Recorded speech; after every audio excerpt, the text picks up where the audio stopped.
Bonjour les amis, j'espère que vous allez bien. Ici c'est Pierre Maldia et comme vous le savez, c'est toujours un grand plaisir pour moi de partager des idées avec vous, de discuter avec vous sur des thématiques intéressantes comme celle qu'on va voir aujourd'hui. Aujourd'hui, nous allons parler de l'égoïsme. L'égoïsme, une qualité qui va nous permettre de se libérer de la servitude des idées d'autrui et de la servitude de la volonté d'autrui. Essayons d'abord de comprendre ce que c'est que l'égoïsme. L'égoïsme, c'est l'attitude d'une personne qui a tendance à privilégier ses propres intérêts au détriment de celui des autres. Et beaucoup d'entre nous sacrifient leur propre vie au service des autres et en cours de route oublient leur propre vie. Et après, personne ne se souvient d'eux. C'est vraiment dommage. Et pour ces personnes, l'égoïsme est un défaut à blâmer. Mais personnellement, l'égoïsme est une qualité. Mais il ne faut pas abuser, je rappelle. Vous voulez savoir pourquoi l'égoïsme est une qualité? Regardez ceci.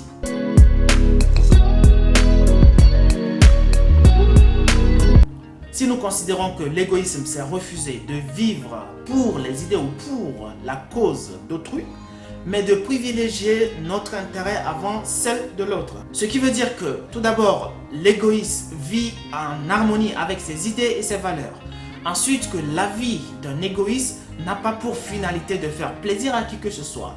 Et pour terminer, ce qui compte pour lui, c'est d'abord sa propre vie, ses propres intérêts et ensuite ce qu'il peut faire pour aider autrui dans la mesure du possible. Maintenant, pour vous tous qui veulent devenir entrepreneurs, libres, indépendants dans votre vie, il faut comprendre que l'égoïsme n'est pas un défaut en soi, mais plutôt une qualité qui peut vous permettre de vous libérer de la servitude des idées d'autrui, de la servitude de la volonté d'autrui, de la servitude de la cause des autres. Par contre, je vous le rappelle, l'égoïsme, votre égoïsme doit être mesuré. Et comme le disait Samuel Ferdinand Loeb, tout abus conduit au désordre. Donc pour résumer, l'égoïsme n'est pas un défaut en soi à blâmer. Mais, à un moment donné de votre vie, vous êtes appelé à être égoïste envers autrui afin de pouvoir vous construire dans un premier temps et par la suite pouvoir aider le maximum de personnes autour de vous. Être égoïste n'est pas un défaut, mais n'abusez pas dans l'utilisation de votre égoïsme. Vous êtes averti, je suis averti, et ensemble on avance. À un moment donné de votre vie, décidez d'être égoïste sur certains points. Décidez d'être égoïste sur le temps que vous allouez à votre vie personnelle. Décidez d'être égoïste en prenant des décisions qui vous arrangent dans un premier temps.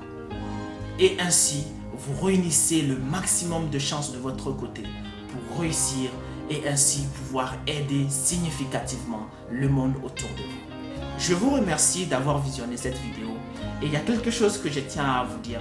Je vous remercie sincèrement de me suivre sur cette chaîne YouTube et je vous demande, vous qui regardez cette vidéo et qui n'êtes pas encore abonné à ma chaîne, je vous le demande sincèrement, abonnez-vous à ma chaîne, cliquez sur la cloche de notification pour ne manquer aucune de nos vidéos et soutenez-nous comme vous pouvez, laissez-nous des commentaires, interagissez, référencez-nous pour que cette chaîne devienne quelque chose de meilleur, quelque chose de productif et ceci me permettrait moi aussi de donner plus d'efforts pour chercher des contenus un peu plus conséquents, des contenus un peu plus constructifs pour cette chaîne et ensemble nous irons loin.